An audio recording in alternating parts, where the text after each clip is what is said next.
Hello, work wifey. Welcome to an episode of Dear Work Wives. I'm Adrienne, And I'm Emily. I'm gonna put my and mic I'm closer. trying to work on my posture because Oh, good call. I have been looking at the videos, like the clips of us, and I look terrible. Okay. Well, let's do it together. So Speaking I of things we were doing together, how's your journal going? I'd like mine did. I haven't opened it since the first day. I don't even know where it is. I did a solid month and then I was like, this is not for me. Where is it? Like, where is the journal? Not that. No. Oh, here it is. I found it. 2024. No, I didn't write one thing. I was like, maybe I started like the first week. Yeah. No, Nothing. Nothing. It's blank. I could use it for 2025. Except all the days will be wrong. Yeah. I did January Whoa. really well. I was in my feels in January, and so I really stuck with it. And then I stopped because it was just like a chore. I was like, at the end of the day, I was like, I don't enjoy doing this. The only thing I have been keeping up with is my book tracker in my journal because I want to be able to accurately track how many books I read at the end of the year, and I have been reading some physical books. Yeah. Which I know, but I also put them in Goodreads, so I don't really understand why I also need a physical thing. What is ironic is that, you know, this little thing here? Yeah. It's like a little bookmark. Mm-hmm. It was on this week. No way. Yeah. And it just That's was so like spooky. that. So maybe it's a sign that I should start this week. Okay. It's almost Q2. So it's just like you just needed a late start. Like, I haven't done that so much that I didn't even know what you were talking about, you know? Obviously, couldn't remember. I didn't even start. I didn't write one. I could gift this to someone else because it doesn't even have my name in it. It has nothing. I've written nothing in my journal. Well. So, but I did, like, the one thing I did this year was set goals on, like, New Year's Eve or whatever. Yeah. I wrote those down. I should find those. Because I think I've achieved some of those already. Oh, wow. That's awesome. Yeah. I mean, I still have more to do for sure, but I feel like even though I don't remember what they were, like, I feel like I'm making progress towards them, if that makes sense. Sounds ridiculous when I say that out loud, but I just feel in my body that I am making progress towards the those. Vibes are high, and that's all that matters. Yeah. Like, I think it was something about working out like 4 days a week, which I have been doing. Yes. There was also something about like my relationship, which I feel like is improving. That's good. I think Tyler's was like, get a job, and he got a job. He got the job. Good. Yeah. You know, we're well on our way to a successful year. Goals here. Yeah. Yeah. So I should probably find that, but I just feel like we're going really well, you know? That's all that matters is how you feel. Yeah. No data. Let's not attach any data to that at all. Well, I'm happy that just popped into my head because I got a good little giggle out of it. Me too. I really feel called out, you know? But it's important to know that if something's not working for you, it's okay. Yeah. Exactly. 100%. I gave it a month and I took a breather from it. So I don't think I'll pick it back up, but I know that I am on track with my reading goal. I think I'm 2 books ahead. So that's nice. That feels good. Having a real hard time with my reading because I do read every night, but I'm reading this very boring book right now. You should just DNF it. Just let it go. I know, but I'm 70% of the way there now. I feel like you can only DNF something when you're like in the first like 25. Yeah. You know, I agree. Like below 30%. I should have just been out. Yeah. And left it. But it had like good reviews, so I'm like, all right, I'm trying to give it a chance. Maybe it's going to get better. Yeah. But it's so slow and like nothing exciting is happening. And it's like a World War II book too. So it's like Your of genre, you love those. boring historical fiction, Mm, and I'm too far in to turn back now, but I only read like a few pages a night. I'm not making much progress, which is yeah, stopping me from also reading more books, right. because I only read like a few pages a night and then I'm like, "Ugh, I'm tired. This is boring. Go to bed." Yeah, But that means I'm just like inching along every day. Like I'm like 1% each day, yeah, like it'll take me 100 days to read this book. yeah. You should read on the bike instead of watch TV. Oh, You're like, but no. I just really love TV. I feel you. Like, I know some people are really like, I have a friend here locally and they like got rid of their TV and I'm really proud for them, but I just could never. I just really like TV. Is there something wrong with that?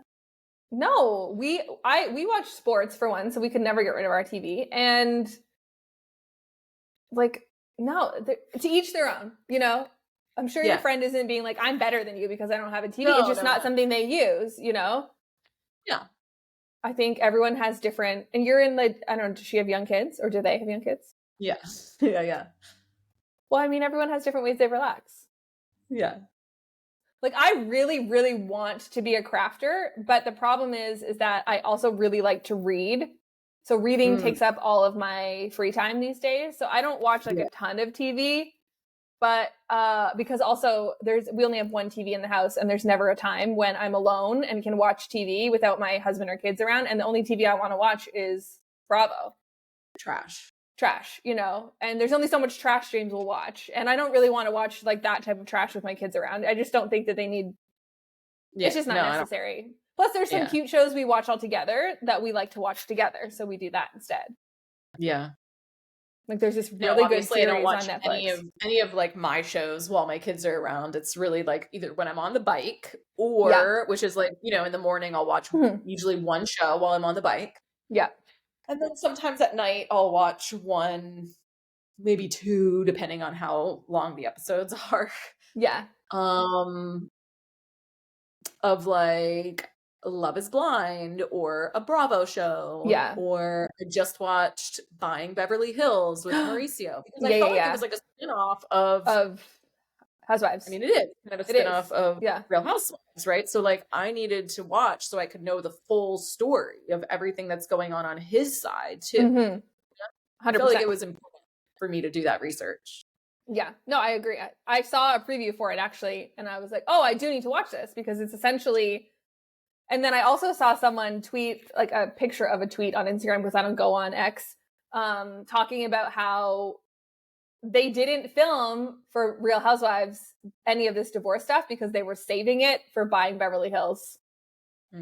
That makes sense because there was a lot in there, a lot more than we got on Real Yeah. Housewives.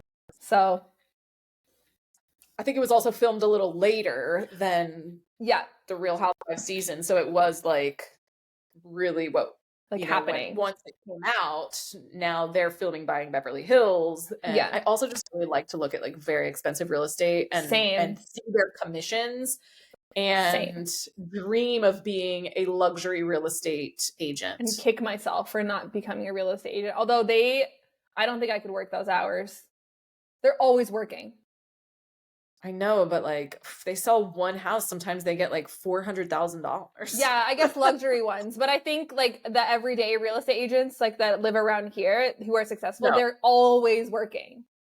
Yeah, you got to always be available, always answering your phone. I would really be terrible at that because like I hate answering my phone, especially to strangers, Oh my gosh, yeah. And they're cold calling people, like they were cold call like 100. They have to do like 100,000 cold calls in 1 year. I was like, that's absolutely terrible. not. I can't even call to order a pizza. I know, me either. I literally cannot. James has to do it. I can't call to make a reservation. If they don't have an online reservation system, it's not happening. We're not going. Yeah. We're sorry. We'll just show up. We're not going.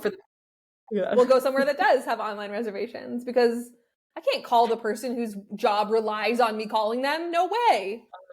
So embarrassing, No. So cringe. Okay. Oh, can we do some questions? Let's do it. Today we're going to be talking about like tough conversations. Perfect. We just did a training on this, how to like level up your leadership, how to have tough conversations. And we got some really good questions. So I wanted to bring them To us, here to hear. Yeah. so that we could discuss as well. And for those of you who are interested in improving your leadership, whether you are a small business owner or a team member who's a leader and has direct reports and wants to improve your leadership, we have a new program that we've just launched. It's called How to CEO. Even if you're not a CEO, it's still for small business leaders. You can go to learnhowtoceo.com and it has all the program info there for you, and you can register to join us. We start class on April 16th. So just make sure you're registering before then. If you're listening to this well in the future, you can still go to the website and you'll be able to see like when the next class is going to start. Yeah, but absolutely. That's where these questions kind of came from.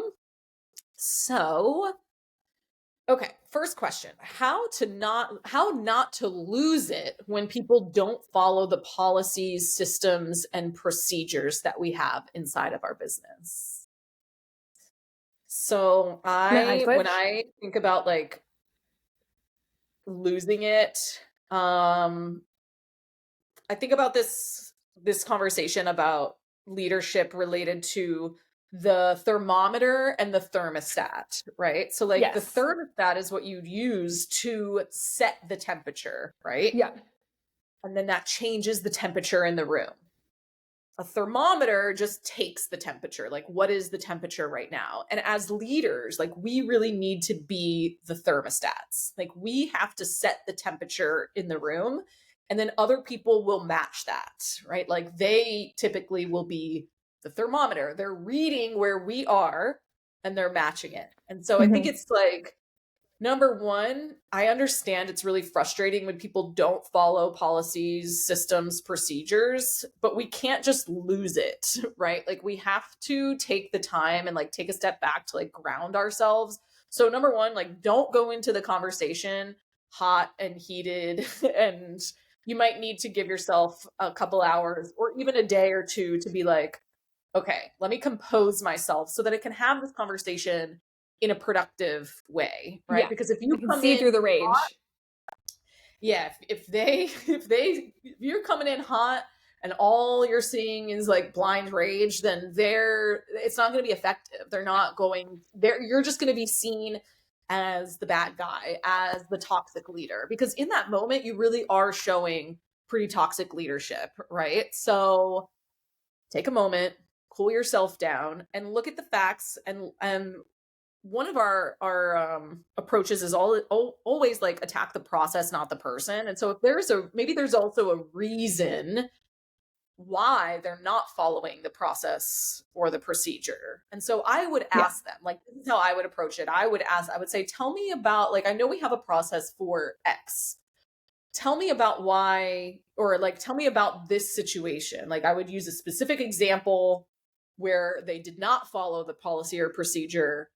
And I want to hear from them, like, why that didn't work out well, or how did they, like, maybe they're going to be honest and just say, oh, I totally forgot we had a policy for this or a procedure for this. I should have used it. You're right.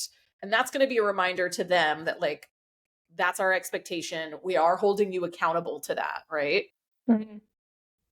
If they say, I didn't know we had a policy for that, then that's an opportunity to improve, right? Like they're missing information and maybe things aren't as easy to find as you think they are.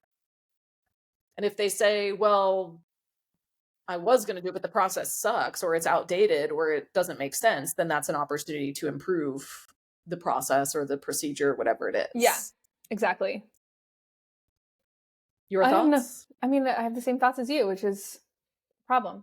No, I think it's very like, as somebody who is a leader at the company, but also wears my emotions on my sleeve, there are many a day where I'm glad that we are a remote team. And I can take a minute, like take a sec, and be like, because I am like a reactive, emotional person. I do need to process my feelings before I can see the solution, which is fine. You know, that's not the problem. Like, you have to process those things. It's okay. Like, sometimes you can't control that. But you can't process those at the person, you know, because it's just completely unhealthy, toxic behavior. Because essentially, if you're having like, there's a million reasons why things are not happening, and your reactions are generally an assumption of worst case scenario, or it's an attack on you, or you're feeling disrespected, and like, that couldn't be nowhere near true as to why they are making mistakes or not following processes. So process your feelings privately. Do not let your team members see you explode. It's really unhealthy, and no one's going to stay. Nobody likes being yelled at. You can express frustration in a direct way. You can express disappointment if repeated behaviors keep happening. You can even, like, and you don't have to hide that you have those feelings, but exploding them is always very dangerous and scary, and 0 out of 10. Don't do it. Those are my thoughts. As somebody who has done it before, and I feel terrible because it's my emotion to process. Sometimes it's not in, like, it's not proportionate to the thing. It's like, I also have a million things going on in my own life, and maybe this is the final straw, and it's like, so the reaction is huge when, like, it's unwarranted. So you just need to remember, like, I believe I don't do that anymore. I at least know to go camera off now if I have to, like, scream into a pillow. That's not the problem. That's not the problem. But that takes awareness, right? Like, self-awareness. And also, like, you know, sometimes as leaders, we have to not be ourselves, but sometimes in the moment we have to recognize that, like, being my full version of myself is not appropriate for the situation or how to get the best out of someone else. It's not going to create any solutions. It's just going to create more problems. Yeah. Yeah. I also, like, learn this lesson constantly as a parent. Like, I don't want to yell at my children. It's something that I don't like to do. It's just my parenting style. And there are times when, like, I'm about to lose my shit, you know? Yeah. And so I have to take a deep breath, and I tell, even like you were saying, like, it's okay to be frustrated. It's okay. And so I'll tell my daughter, typically, like, I'll be like, Kit, I am very frustrated right now. Like, what you're doing is making me very frustrated. And so I need to go take a break before we can talk about this. Otherwise, mommy is going to yell at you. And I don't want to yell at you. And I think, like, same thing is true for business, of, like, sometimes you have to be like, you know what? I am really frustrated right now. I need an hour to collect my thoughts, and then we can come back and have this conversation. That is much more appropriate than just losing your mind on someone, you know? Because the message will get lost in the delivery. Oh, and they're also emotional in that moment too. So they're immediately going to go on the defense. They're going to, like, they're going to cry. They're going to shut down. They're going to come back at you. Like, all of those are valid human reactions to being yelled at.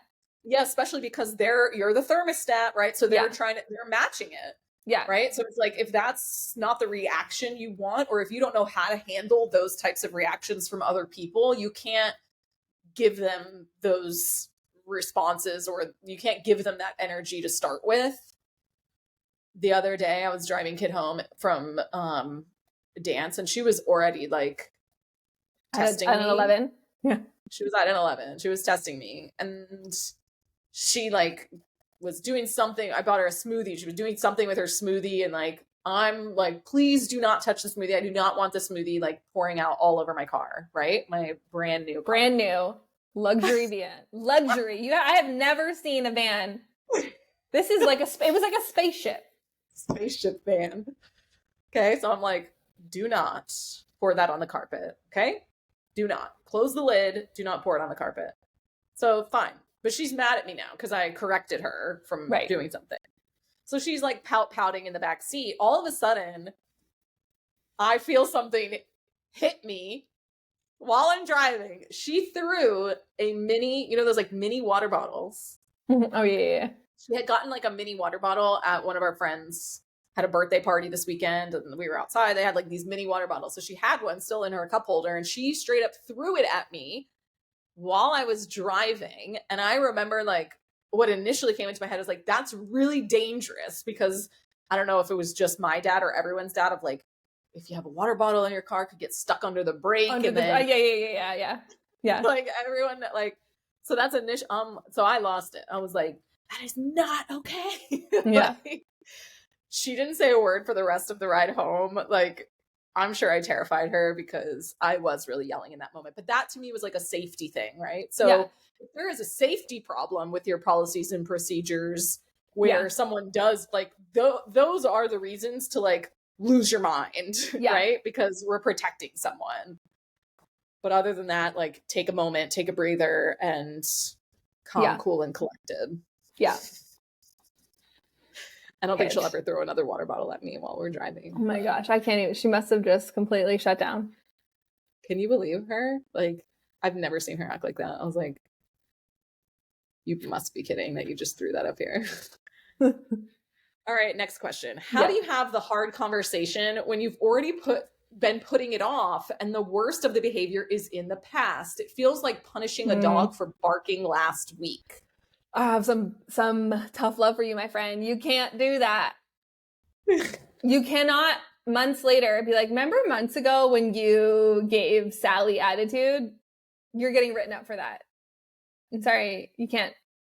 You can bring it up in the next time it happens. In my opinion, this is not factual, but I'm saying it like it is, because if it's going to happen again, then you can bring it up and say, you know, I have been kind of brushing, I accept responsibility for kind of brushing this behavior under the rug, or turning, or not correcting or acknowledging this behavior sooner, you know, and then you can list past things. And so maybe it feels like this time I'm coming down a little harsh on you, but it's because this is a repeated pattern of behavior. We need to correct it, and we can't have this happen anymore. But you can't pull someone into a meeting and address something that happened months ago that hasn't happened since. Right. And again, of course, there are exceptions. If something were to come to light of like super nefarious behavior, blah, blah, blah, blah, blah, of course, those you can address. But if it's like an attitude problem or not quite following systems, a deadline we missed months ago. Or, you know, common sense, you know, if they're stealing from the company, if they're putting people at risk, if they're being predators, yes, of course. But regular office things, not so much. I don't know, but what's your take? Number one, like, stop avoiding these things and handle them as, you know, as soon as you've calmed down, but within a timely manner after the incident or the behavior or the issue, so that you're not running up against this in the future. Because I agree, like, it is like punishing a dog for barking last week. They don't even remember what they did, you know? But to Emily's point, I do think it's worthy of writing it down and having it as examples for future if it does happen again, right? Because we do want data. And if it's a repeat pattern, then I think it is worthy of like bringing up as soon as possible, right? If it's a repeat pattern, bring it up, right? If it's something that happened once and it hasn't happened again in months, then okay, write it down. Maybe we waited too long to address it this time, but now you have multiple instances whenever it does happen again, if it happens again, you know, but I agree. know for future that like, you got to address these things sooner than later.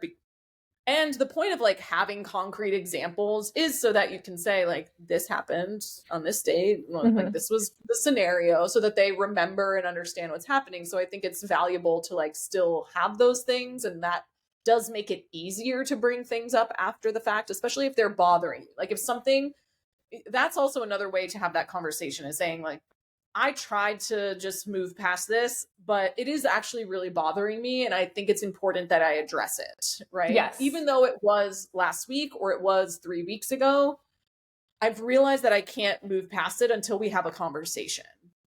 And I think that's how you can have a conversation about it now. If truly it is something that like, I can't get over this, or I'm constantly thinking of, or I can't trust this person now, or like, we want you to be able to move past those things so you can have a good working relationship with this person. So that's how I think you could address it, even if it's beyond the typical timeline of when we would want to But I talk to still someone think about there's a cap on that. Like a couple weeks, okay. But like if it's months and months ago and you've been stewing on it for months and months, I feel like that's probably more of like a self-reflection issue of something that like a behavior that you have where you're afraid of confronting things. And that's kind of a consequence of your own actions. Mm-hmm. Yeah. Window of acceptability so that it doesn't become statute of limitations. Yeah, thank you. That's the expression of like, if you really, because you'll know if you're like, I actually can't like, but I think months later is unfair to the person because they're probably not going to have a clear memory of what happened because they didn't know it was a big deal. Right. But imagine you've been stewing on something for months. Like, it's oh my God, you're going to come in so hot. It's unfair. You know? But if you just like can't let something go and it's putting the person at risk of like getting fired, or like maybe you're not able to support them as well or help them develop because you're just like, then yeah, I would say, what is the work that you need to do to like get over this? And if talking to them, not necessarily to improve their performance, but just to like, hey, this is going on. To get this off my chest. Like, this was really bothering me. I am past it now, or I want to get past it. And I understand. I think that's the way you could approach it. If you really needed 2 months later, it's you taking responsibility for not addressing it in the moment or a timely, because like I said, if it's months on and they've done something that you never addressed in the moment, like they probably aren't going to clearly remember it. You have your side of the story, which you have now inflated because you've been stewing on it for months. Yes. Yeah. You know, so you can say like, this happened. I should have addressed it sooner. I just want to clear the air because obviously we can't have a really truthful conversation about it because it's been so long, but it is something that I want to make sure doesn't happen again. You come in with humility and like accountability for bringing up drama from months ago. Yeah. We almost disagreed on that one, Emily. I take back everything I just said. Statute of limitations. I know, it's close, and then you turned and agreed with me. Because you're so smart. Because nothing's black and white. You're right. You know what I mean? It's not like, oh, 1 month and that's it. And that's not what I was trying to say. But I just mean you need to reflect on why you refuse to address issues. And it's really unfair to hold something against someone in your head for months if you're unwilling to actually talk to them about it. Either let it go or talk to them. Right. Like, you have to grow up and be the leader that, like, because it is your fault that you're stewing on it if you're stewing. Yeah. And this person didn't say that they're stewing. We're creating a hypothetical scenario where they are stewing. Right. Or like I said, if it's something where you're like, noted for future, if that happens again, I'll address it. Yes. Okay. Write it down. Move on. Fine. Yeah. Right. Okay. All right. This one's more like team member to team member. So what advice do you have for dealing with people when they're not your direct reports? My big fear is that they'll give me the "you're not my boss" attitude when I try to tell them something, I guess. So I don't think we would have this problem where we work because we don't have like that strict of a hierarchy, but I do understand corporate. I understand like cross departments. This can get really hairy, you know. Front of house, back of house comes to mind for sure. Different. So I can see plenty of worlds where this is a problem. And I'm sure that the most common reaction is just like, you're not my boss. So I'm not like, all I can see from these scenarios is people just being annoyed. So I don't know. It's a tricky one to like, are you better off as the leader going to their leader? I guess it depends on your company culture. I think it also depends on what the problem is. Like, or is it something where you're trying to like help them do something better or improve? And what's the culture around that? Like, are we a continuous improvement type of culture where people are like, oh, thanks for like sharing a better way to do something? Or are they going to be like, stay in your lane? Yeah. Or is it like a behavioral issue that is impacting you, or like something that they've done that is affecting you or your relationship? And in that case, you know, yes, you want to go to the person and not necessarily like triangulate things with someone else involved. But if then they're just like shoving you off of like, don't tell me to have a good attitude, like you're not my boss, then I would really, I want to know more about this before Yeah. I can give good advice of like, is it affecting you? Like, is it affecting you in your role by not saying something to them? Like, what is the purpose or the goal of Yeah. saying something to them? And what are we trying to accomplish, or what is the issue? I feel like I would need to know, what is the issue? What is the culture? Mm-hmm. What are we trying to accomplish before I would know how to handle that scenario well? Yeah. Um, so just join our How to CEO program and give me more details. Exactly. It's definitely a super like, are you peers? Are you friends? You know what I mean? Like, do you have the kind of relationship where you can say, hey, like, or I used to do this at a previous role and like, this might help save some time, you know? There's too many factors in this to say whether it's like, you can always do it or you can never do it. I can absolutely understand why sometimes people are like, you see 10% of what goes on in our department. You have no idea about the other 90%. So like, your advice is useless to me because you're not factoring in all these other things. And that's why they're like, just, okay, cool, thanks. This is unhelpful. I can definitely see a world where that's true. Yeah. Where, not that you need to stay in your lane, but if you don't have full understanding and you're presenting a solution as if it's the only solution, it's like, you know, I can see why people get annoyed by that for sure. Yeah. I mean, and unsolicited advice is rough sometimes, right? So is there a forum? Even if it's right. Yeah. So it's like, is there a forum in your company for solicited advice, right? Like, is there a way to help other people improve? Or is there a place that they're asking for feedback on projects or issues that they're encountering? And that would be a more appropriate venue to communicate, like, hey, oh, you guys are trying to solve this issue, then like, here's some ideas, right? Yeah. I think that's maybe that's a suggestion that you might want to make if you don't have those forums.